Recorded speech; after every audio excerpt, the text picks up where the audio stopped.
Ֆրանսիացի փիլիսոփա, հրապարակախոս, գրող, էսեիստ, շուրջ 100 գրքերի հեղինակ Միշել Օնֆրեն Հայաստանում է։ Bonjour Michel. Bonjour. Bienvenue en Arménie. Merci. Vous rentrez d'Artsakh. Qu'avez-vous vu? J'ai vu des villes fantômes, des villes en partie détruites.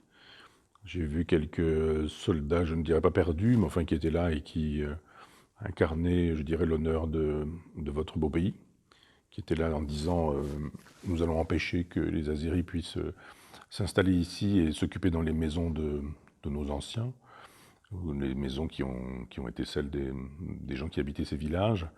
On s'est retrouvé dans un village où la communauté azérie est encore présente avec la communauté arménienne. C'est un village qui fait 8 km de long. Il y a encore quelques échanges de tirs parce que les Arméniens voulaient reprendre le cimetière. Je pense que c'était quelque chose d'important aussi, symboliquement, allégoriquement. C'est-à-dire les morts ne sont pas morts. Les morts sont toujours vivants, les morts sont toujours présents. Les morts font partie de la vie des Arméniens d'aujourd'hui. J'ai vu des gens dignes. J'y ai vu des quantités de vitrines explosées, des traces de bombes, des traces de roquettes. J'ai vu des maisons effondrées, j'ai vu des gens effondrés parce que leur maison était effondrée. Dans un village, nous avons vu un père de famille qui pleurait, comme savent pleurer les hommes, c'est-à-dire pleurer sans pleurer, avec beaucoup de dignité. Il avait perdu son fils. Quand je dis perdu, ils n'ont pas de nouvelles, il n'avait pas de nouvelles de son fils. Et sa fille venait d'acheter une maison, 4 jours plus tard, elle a explosé sous le souffle d'une bombe. Nous avons vu cette maison, nous avons vu la vie dévastée. Dans ce village où effectivement il y a encore quelques échanges de feu, quelques tirs, on a vu la vie des soldats, les tranchées, les trous qui sont pratiqués à même la terre, à 2 mètres sous le sol, qui sont presque des tombes dans lesquelles ces gens vivent. Nous avons vu un pays, le mot est dur à utiliser, mais je dirais occupé par les soldats russes.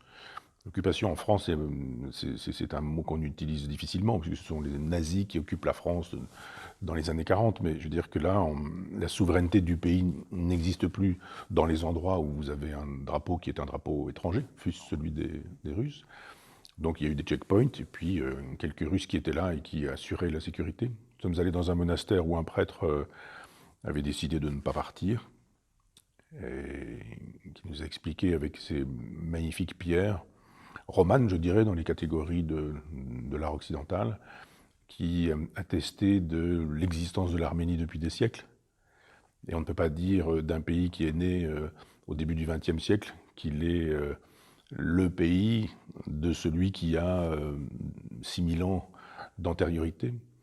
Nous avons vu des gens dignes, beaucoup d'hommes, peu de femmes, pas d'enfants, des vélos abandonnés, des jouets abandonnés dans des villes devenues fantômes. Et nous avons surtout vu que cette fin n'est pas vraiment une fin, c'est-à-dire qu'on voit bien qu'il y a des canons qui sont là, qu'il y a des camions militaires, qu'il y a des armements qui semblent être des armements arméniens sur la frontière avec l'Azerbaïdjan. On se dit que tout n'est probablement pas fini ici, que peut-être tout commence encore. On ne peut pas imaginer que l'Azerbaïdjan, qui se prépare à cette guerre depuis des années, qui est dans une logique d'extermination, moi je crois vraiment que c'est une guerre de religion, c'est une guerre de civilisation qui a lieu là. Et encore, est-ce qu'il s'agit d'une guerre quand on ne permet même pas à un peuple de se défendre? C'est plutôt un passage à tabac. C'est-à-dire vous avez des gens qui ont la technologie, l'armement, ils arrivent avec des drones qui sont pilotés des centaines de kilomètres et ils tuent des gens qui sont des civils uniquement à partir de leur joystick dans des bunkers, dans des sous-sols, même pas forcément, peut-être même dans des hangars. Donc on va tuer des gens. Quand on va tuer des gens sans défense, quand on tue des gens sans défense, quand on utilise du phosphore, quand on utilise des bombes sous munitions, c'est-à-dire on utilise des armes qui sont théoriquement interdites, eh bien on ne mène pas la guerre devant des gens valeureux. J'ai vu des gens valeureux, mais qui nous disaient notre Kalachnikov c'est un bâton, c'est comme un bâton, si vous voulez qu'on fasse avec une Kalachnikov quand on se fait bombarder. On a vu un drone écrasé, on a pu mesurer l'envergure de ce drone. Ce sont des avions qui font 10-15 mètres d'envergure. Donc ce ne sont pas les petits drones auxquels on songe habituellement. Ce sont des vrais avions de guerre et de combat sans pilote, puisque les pilotes sont à des centaines de kilomètres et qu'ils ne prennent aucun risque. Et ils vont diriger leurs bombes. Il y avait 2 bombes qui n'avaient pas explosé, mais ils vont diriger leurs bombes sur des maisons de civils sciemment, en sachant qu'il y a des vieillards, des enfants, des femmes, dont la culpabilité est d'être arménien. C'est exactement la même chose que quand on est coupable d'être juif, parce qu'on ne peut pas ne pas être arménien. Si on l'est, on l'est. Et on ne peut pas dire je cesse de l'être. C'est la même chose avec un juif à qui on dirait cessez d'être juif et vous n'encourrez pas les foudres des nazis. Donc là, on voit que ce n'est pas une guerre. Je pense que c'est le génocide qui continue à bas bruit, qui continue à bruit plus puissant et qui pourrait reprendre. Alors évidemment, si on fait un peu de géostratégie ou un peu de géopolitique, on se dit que ce sont 2 puissances qui s'opposent, au moins 2 civilisations, je dirais la civilisation judéo-chrétienne, dont la Russie fait partie, et la civilisation musulmane, dont l'Azerbaïdjan fait partie. L'Arménie fait évidemment partie de la civilisation judéo-chrétienne, puisque je ne suis pas rentré dans des considérations théologiques qui me font utiliser judéo-chrétienne, on pourrait ne garder que chrétien, mais je veux dire que les Juifs disent un prophète viendra un jour, et certains Juifs disent un jour il n'est pas à venir puisqu'il est déjà venu, donc ceux-là sont des judéo-chrétiens. Il y a dans ces judéo-chrétiens un nombre de sectes incroyables. La secte, c'est la religion qui n'est pas encore parvenue au pouvoir. Et il y a dans ces sectes des détails hyper techniques sur la présence du corps du Christ dans l'Eucharistie, sur la transsubstantiation, sur cette idée que finalement il y a le Père, le Fils, le Saint-Esprit. Est-ce que ce sont 3 personnes en une? Est-ce que c'est une personne en 3? Est-ce que ce sont 3 personnes distinctes? Est-ce que quand on est Père, il ne faut pas être antérieur au Fils, puisque finalement c'est le Père qui génère le Fils? Ou est-ce que le Père, le Fils, c'est pareil parce que c'est magnifié par le Saint-Esprit? Bon, tout ça, ce sont des débats théologiques, mais des débats théologiques qui font que même s'il existe une Église arménienne, tout ça rentre dans le judéo-christianisme. Donc ce sont vraiment des conflits de civilisation avec un Erdogan, il faut donner vraiment son nom, qui lui a la nostalgie de l'Empire ottoman, avec Poutine qui lui a la nostalgie de l'Empire soviétique, et avec l'Occident qui n'est pas celui-ci, donc disons l'Europe de l'Ouest, qui n'a aucun horizon. Nous n'avons aucun horizon, nous, en France et en Europe, si ce n'est celui de la banque, de l'argent, de l'Europe de Maastricht, faire de l'argent, faire du business, détruire les nations, détruire les cultures, détruire les civilisations, détruire les pays, etc., pour ne faire qu'un grand marché planétaire. Donc tout se joue dans des villages comme j'ai pu en voir, et on se dit ce sont des vrais enjeux de civilisation qui sont là, et on voit pourquoi des maisons sont abandonnées, pourquoi des gens sont tués, pourquoi des gens combattent, pourquoi des gens sont des soldats perdus, pourquoi on a mis le feu à des écoles. J'ai vu une école en flammes. J'ai vu un soldat pleurer parce que cette école était en flammes. Enfin bon, voilà ce que j'ai vu et je pourrais encore longtemps parler. Vous parlez d'une guerre des civilisations, vous mentionnez l'islamisme politique et le christianisme qui sont opposés. Ensuite, vous parlez de turquisation de l'Europe, vous avez utilisé ce terme. Est-ce que c'est vraiment ce qui se passe en Europe? Est-ce qu'elle est en train de se faire turquiser? Oui, bien sûr. Quand un chef de l'État français, Emmanuel Macron en l'occurrence, se fait traiter de malade mental par le président Erdogan et qu'il ne dit rien, qu'il laisse faire, et que la France se fait menacer, les loups gris, qui sont des gens qui disent que sur le territoire français, ils vont pouvoir continuer à persécuter les Arméniens du seul fait qu'ils sont arméniens, l'Allemagne qui a peur que Erdogan dise « mais moi, si vous ne me donnez pas l'argent de l'Europe, j'ouvre mes frontières et vous allez faire avec une vague migratoire et vous savez très bien que si je vous envoie 1 ou 2 millions de musulmans, mais pas forcément des musulmans sympathiques, des musulmans qui ont envie de s'intégrer, mais parfois des djihadistes qui sont allés faire la guerre en Syrie. Si je vous envoie tout ça, vous aurez peur. » Et il a très précisément dit il faut que les Européens ne soient plus sûrs dans les rues de leur ville. Donc la chose est clairement dite. Il y a un philosophe politique qui s'appelle Julien Freund, qui a soutenu sa thèse, et un jour, il y avait une discussion avec Raymond Aron sur la question de la guerre. Il dit « nous refusons la guerre ». Et lui disait « mais vous n'avez pas à refuser la guerre quand quelqu'un a décidé qu'il allait vous la faire ». On n'a pas à dire nous, en Europe, enfin dans l'Europe de Maastricht, ou en France, on refuse de faire la guerre. Si Erdogan dit « nous allons leur faire la guerre ». Donc ce que n'a pas compris la France, ce que n'a pas compris l'Europe, c'est que, hélas, votre grand petit peuple, c'est un petit peuple parce que par le chiffre, mais c'est un grand peuple par la la culture et la longue tradition, c'est ce peuple qui, pour le coup, est en train de voir se jouer la première bataille d'une guerre qui est vraiment menée. Et cette bataille, elle est perdue pour l'Occident. Vous dites que c'est une première bataille qu'on a perdue contre l'Erdogan, mais qu'on n'a pas perdu la guerre. Est-ce que ça veut dire que la guerre, elle continue? La guerre, elle continue, je pense qu'elle est même à son début. On peut même imaginer que cet exode que vous avez connu il y a quelques jours, la France l'a connu. Et il y a eu le général de Gaulle, il y a eu l'appel du 18 juin, il y a eu la résistance, il y a eu la constitution d'une puissance mécanique. C'est ce que voulait le général de Gaulle. Quand il fait son appel du 18 juin, il dit « Nous avons perdu parce que notre mécanique est moindre ». Et il dit « Nous gagnerons parce que notre mécanique sera supérieure ». Et de fait, l'Allemagne nazie, en comparaison n'est pas raison, mais l'Allemagne nazie a fabriqué des armements, des armes extrêmement puissantes. On ne peut pas imaginer que quand Hitler arrive au pouvoir en 1933, et qu'en 1934, en 1935, en 1936, en 1937, en 1938, en 1939, il fabrique des armements, ça ne va pas être utilisé un jour en 1940, puis en 1941, puis en 1942. Donc quand on voit des pays agressifs s'armer, constituer un arsenal militaire impressionnant, on se dit cette guerre va avoir lieu. Ça paraît évident qu'elle va avoir lieu. Donc je crois qu'elle commence, et nous désarmons. Nous désarmons d'un point de vue militaire, les budgets militaires n'ont jamais été aussi bas. Nous désarmons parce que nous n'avons plus d'armée nationale et qu'il n'y a pas d'armée européenne. Donc on a une bombe atomique et on est en train de se demander si on va partager les codes nucléaires avec l'Allemagne, nous en France. Et on se dit mais finalement la guerre a changé, on n'a pas pensé la guerre. On pense la guerre comme si c'était toujours la guerre de Clausewitz au début du 19e siècle, en disant il y a une armée qui s'oppose à une autre armée, et puis ce sont les deux chocs.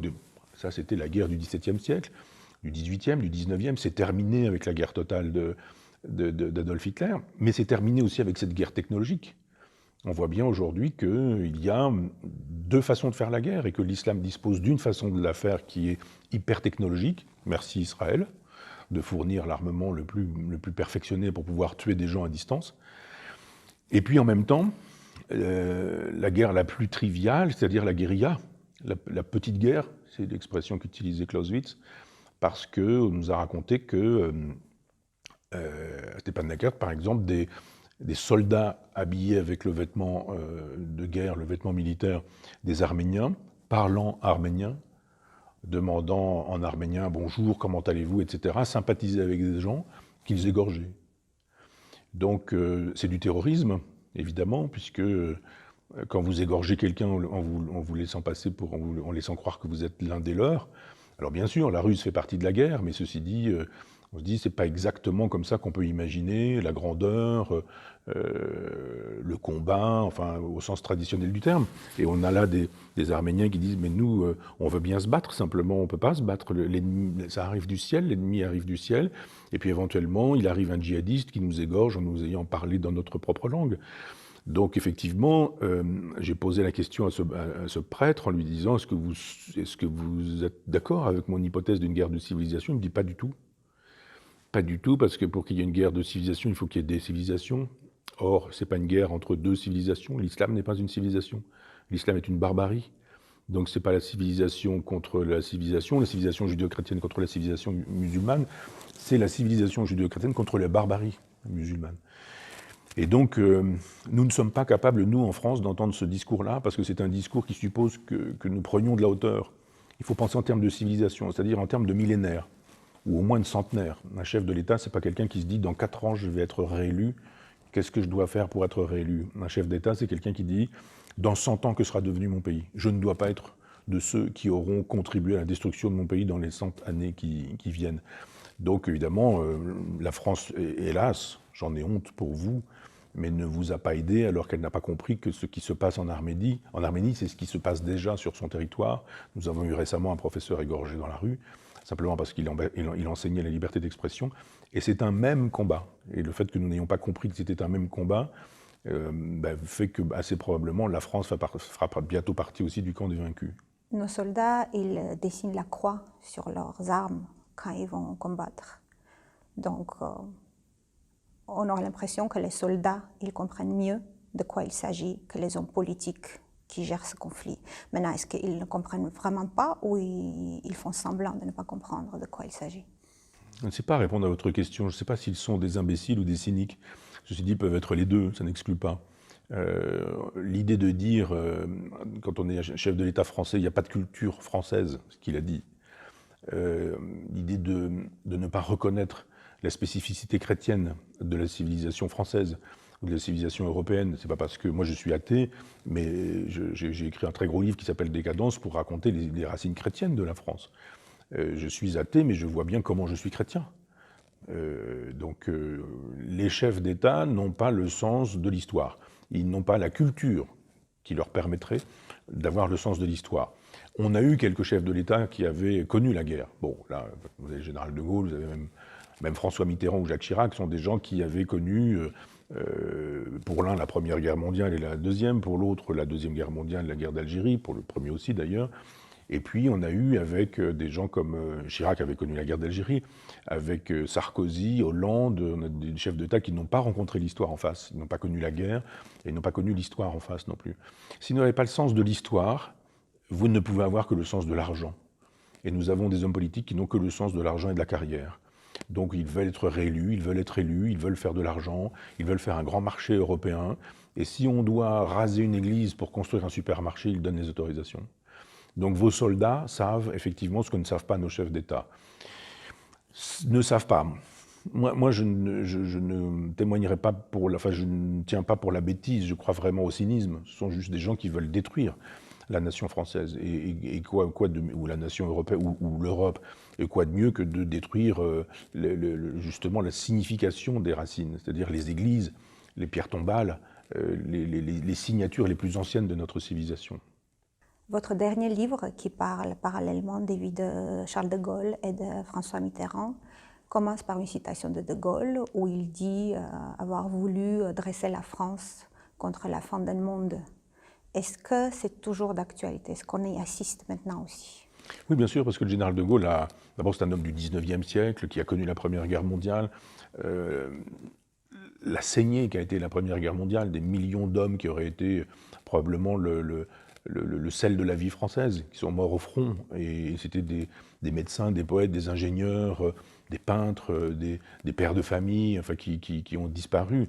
Et puis il y a eu la Deuxième Guerre mondiale, et donc le général de Gaulle a bien vu effectivement qu'il y avait une civilisation qui s'effondrait. La façon de faire la guerre en 14-18 n'était pas la façon qu'on a eu de faire la guerre en 39-45.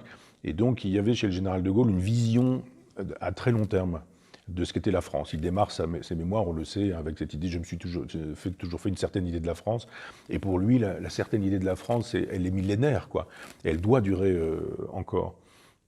Et en mai 68, le général de Gaulle a compris que c'était une crise de civilisation, avec Malraux. Et tous les deux se disent, mais finalement, qu'est-ce que c'est que cette civilisation qui fait qu'on peut aller sur la Lune, mais que c'est pour aussi suicider? Si on va faire la conquête spatiale, on arrive sur la Lune et qu'on n'a aucun idéal, et qu'on va pour s'y suicider, qu'est-ce que ça peut bien vouloir dire? Et il avait le projet de répondre à cette crise de civilisation avec la théorie de la participation. Je ne vais pas rentrer dans le détail de l'histoire, mais en 1968, les Français mettent de Gaulle à la porte.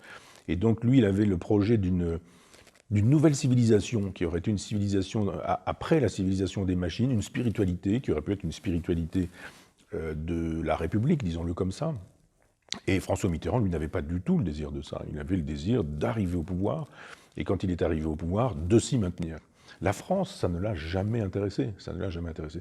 Donc avec le traité de Maastricht, il a travaillé à la dilution de la France dans le traité européen. Et puis, on a ce qu'on a tout de suite, c'est-à-dire que la France d'aujourd'hui, c'est la France de Mitterrand, c'est-à-dire la France qui déteste la France, c'est la France qui déteste la nation, c'est la France qui déteste la République, c'est la France du communautarisme, c'est la France du j'ai des droits, moi en tant qu'homosexuel, moi en tant que femme, moi en tant que arrière-petit-fils de colonisé, je suis un racialisé, donc j'ai le droit d'être raciste.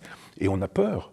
On a peur de trois personnes qui nous disent moi, mes ancêtres en 1492 étaient de couleur, donc moi je suis toujours une victime parce que je suis de couleur, et vous êtes toujours un coupable parce que vous êtes un blanc et que c'est la couleur de ceux qui nous ont opprimés à partir de 1492. Et plutôt que de leur dire non, vous faites fausse route, c'est pas comme ça que ça se passe, on leur dit mais oui, bien sûr, on va vous demander pardon, qu'est-ce qu'on peut faire pour être dans la réparation, et c'est de la surenchère perpétuelle. Donc comme il y a une surenchère perpétuelle dans la haine de la France, de la culture, etc., il y a une haine de la civilisation. Donc dès que vous parlez de civilisation en France, moi j'en fais souvent les frais, vous êtes un homme d'extrême droite, vous êtes un fasciste, vous êtes un antisémite, vous êtes un vichiste, vous êtes un compagnon de route d'Adolf Hitler. Vous dites, mais attendez, moi j'ai créé une revue qui s'appelle Front Populaire, la revue n'existait pas encore, que des gens comme Bernard-Henri Lévy et quelques autres, Jean-François Kahn, disaient dans la presse que j'étais Marcel Déat, c'est-à-dire créateur d'un parti fasciste ayant porté l'uniforme nazi sur le front russe.